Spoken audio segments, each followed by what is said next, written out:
بسم اللہ الرحمن الرحیم۔ السلام علیکم۔ زندگی سسکی سے شروع ہو کر ہچکی پر ختم ہو جاتی ہے۔ ایک مختصر ترین عمل ہے جو شروع مٹی کے اوپر ہوتا ہے لیکن ختم ہمیشہ مٹی کے نیچے ہوتا ہے۔ خاک سے بنے انسان کو تب تک سمجھ نہیں آتی جب تک خاک کی خوراک نہیں بن جاتا۔ انسان کو بولنا سیکھنے میں صرف 2 سال لگتے ہیں، لیکن کون سا لفظ کہاں بولنا ہے یہ سیکھنے میں پوری زندگی گزر جاتی ہے۔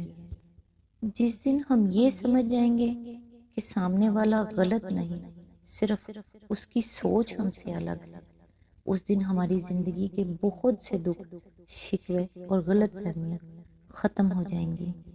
زندگی میں خوشیاں حاصل کرنا چاہتے ہو تو خوشیاں دینا بھی سیکھو۔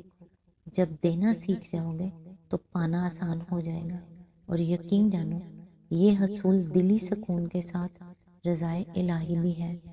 اللہ تعالیٰ سے دعا ہے کہ وہ ہم سب کو نیکی کی ہدایت دے اور اپنے نیک بندوں میں شامل کرے۔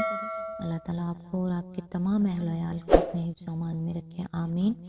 آج انشاءاللہ سورہ العنکبوت کی آیت نمبر 15 سے سٹارٹ کریں گے۔ اس کا ترجمہ اور تفسیر تفہیم القرآن سے بیان کروں گی جو اہل سنت جماعت کے لیے ہے۔ اعوذ باللہ من الشیطان الرجیم، بسم اللہ الرحمن الرحیم۔ پھر نوح کو اور کشتی والوں کو ہم نے بچا لیا اور اسے دنیا والوں کے لیے ایک نشان عبرت بنا کر رکھ دیا۔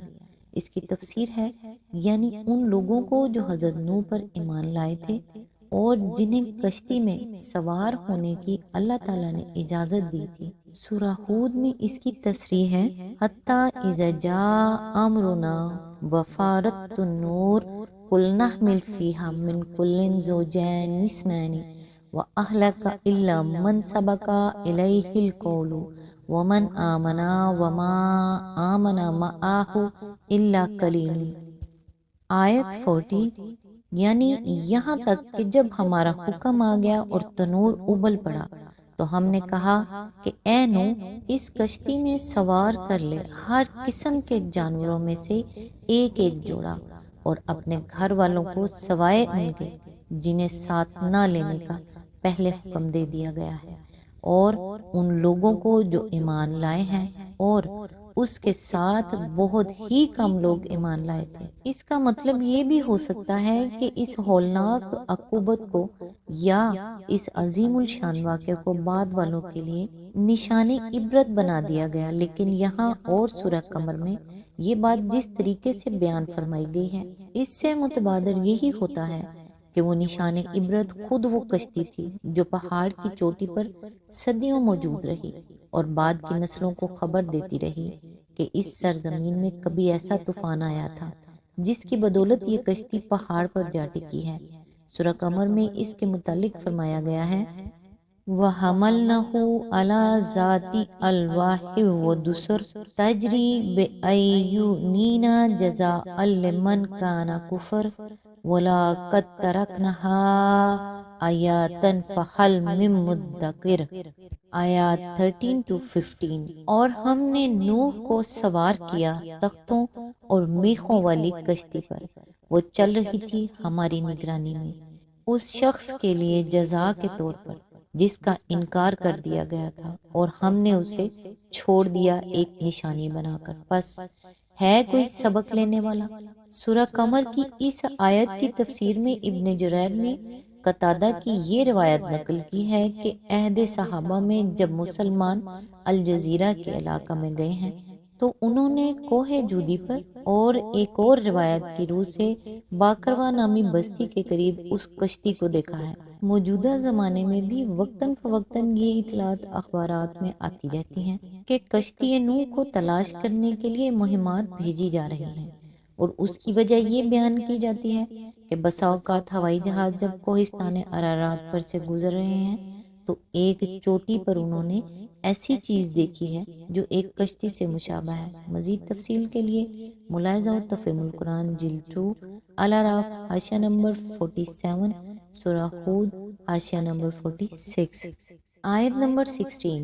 اور ابراہیم کو بھیجا جبکہ اس نے اپنی قوم سے کہا، اللہ کی بندگی کرو اور اس سے ڈرو، یہ تمہارے لیے بہتر ہے اگر تم جانو۔ اس کی تفسیر ہے تقابل کے لیے ملاحظہ ہو سورہ البقرہ رکوع نمبر 15، 16 اور 35، آل عمران آیت نمبر 7، آل انعام آیت نمبر 9، سورہ ہود آیت نمبر 7، سورہ ابراہیم آیت نمبر 6، سورہ الحجر آیت نمبر 4، مریم آیت نمبر 3، الانبیاء نمبر 5، الشعراء نمبر 5، الصفات نمبر 3، الزخرف نمبر 3، الزاریات نمبر 2 اور سورہ العنکبوت نمبر 27، یعنی اس کے ساتھ شرک اور اس کی نافرمانی کرنے سے ڈرو۔ آیت نمبر 17، تم اللہ کو چھوڑ کر جنہیں پوج رہے ہو وہ تو محض بت ہیں اور تم ایک جھوٹ کر رہے ہو، در حقیقت اللہ کے سوا جن کی تم پرستش کرتے ہو وہ تمہیں کوئی رزق بھی دینے کا اختیار نہیں رکھتے۔ اللہ سے رزق مانگو اور اسی کی بندگی کرو اور اس کا شکر ادا کرو، اسی کی طرف تم پلٹائے جانے والے ہو۔ اس کی تفسیر ہے یعنی تم یہ بت نہیں گھڑ رہے ہو بلکہ ایک جھوٹ گھڑ رہے ہو۔ ان بتوں کا وجود خود ایک جھوٹ ہے اور پھر تمہارے یہ عقائد کہ یہ دیویاں اور دیوتا ہیں یا خدا کے اوتار یا اس کی اولاد ہیں یا خدا کے مقرب اور اس کے ہاں شفیع ہیں، یا یہ کہ ان میں سے کوئی شفا دینے والا اور کوئی اولاد بخشنے والا اور کوئی روزگار دلوانے والا ہے، یہ سب جھوٹی باتیں ہیں جو تم لوگوں نے اپنے وہم و گمان سے تصنیف کر لی ہیں۔ حقیقت اس سے زیادہ کچھ نہیں ہے کہ یہ محض بت ہیں، بے جان، بے اختیار اور بے اثر۔ ان چند فکروں میں حضرت ابراہیم علیہ السلام نے بت پرستی کے خلاف تمام معقول دلائل سمیٹ کر رکھ دیے ہیں۔ کسی کو معبود بنانے کے لیے لا محالہ کوئی معقول وجہ ہونی چاہیے۔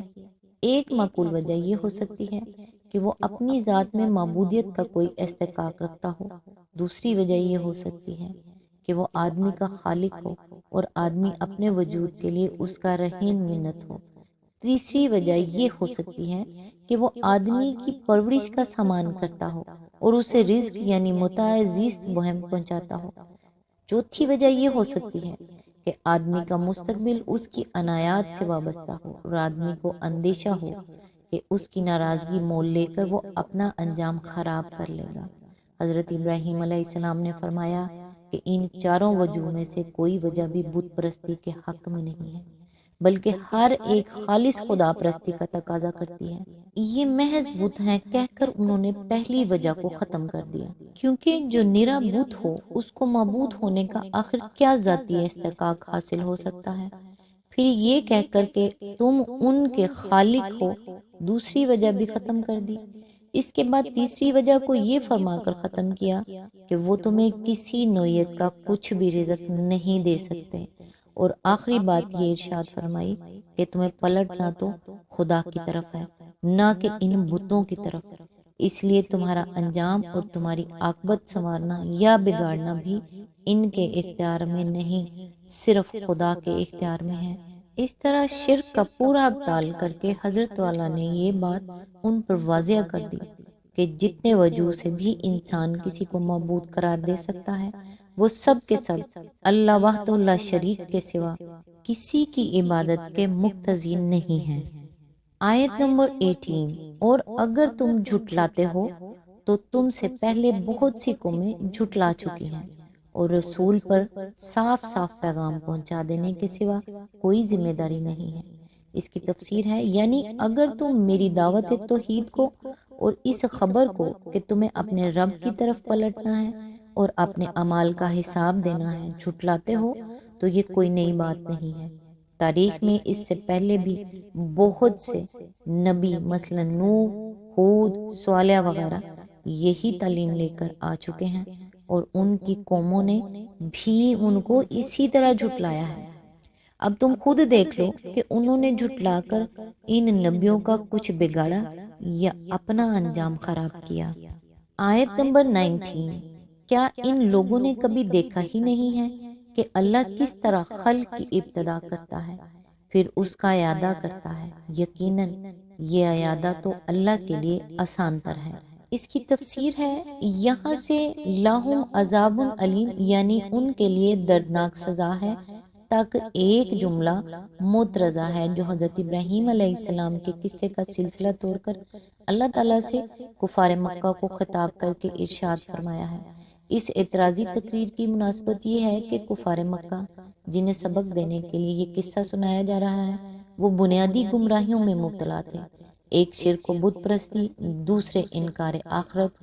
ان میں سے پہلی گمراہی کا رد حضرت ابراہیم علیہ السلام کی اس تقریر میں آ چکا ہے جو پہلے نقل کی گئی ہے۔ اب دوسری گمراہی کے رد میں یہ چند فکرے اللہ تعالیٰ اپنی طرف سے ارشاد فرما رہا ہے تاکہ دونوں کی تردید ایک ہی سلسلہ کلام میں ہو جائے، یعنی ایک طرف بے شمار اشیاء عدم سے وجود میں آتی ہیں اور دوسری طرف ہر نوع کے افراد کے مٹنے کے ساتھ پھر ویسے ہی افراد وجود میں آتے چلے جاتے ہیں۔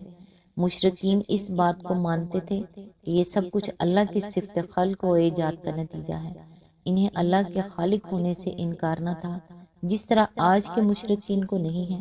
اس لیے ان کی اپنی مانی ہوئی بات پر یہ دلیل قائم کی گئی ہے کہ جو خدا تمہارے نزدیک اشیاء کو عدم سے وجود میں لاتا اور پھر ایک ہی دفعہ تخلیق کر کے نہیں رہ جاتا بلکہ تمہاری آنکھوں کے سامنے مٹ جانے والی اشیاء کی جگہ پھر ویسی ہی نئی اشیاء پے در پہ وجود میں لاتا چلا جاتا ہے، اس کے بارے میں آخر تم نے یہ کیوں سمجھ رکھا ہے کہ تمہارے مر جانے کے بعد وہ پھر تمہیں دوبارہ زندہ کر کے اٹھا کھڑا نہیں کر سکتا۔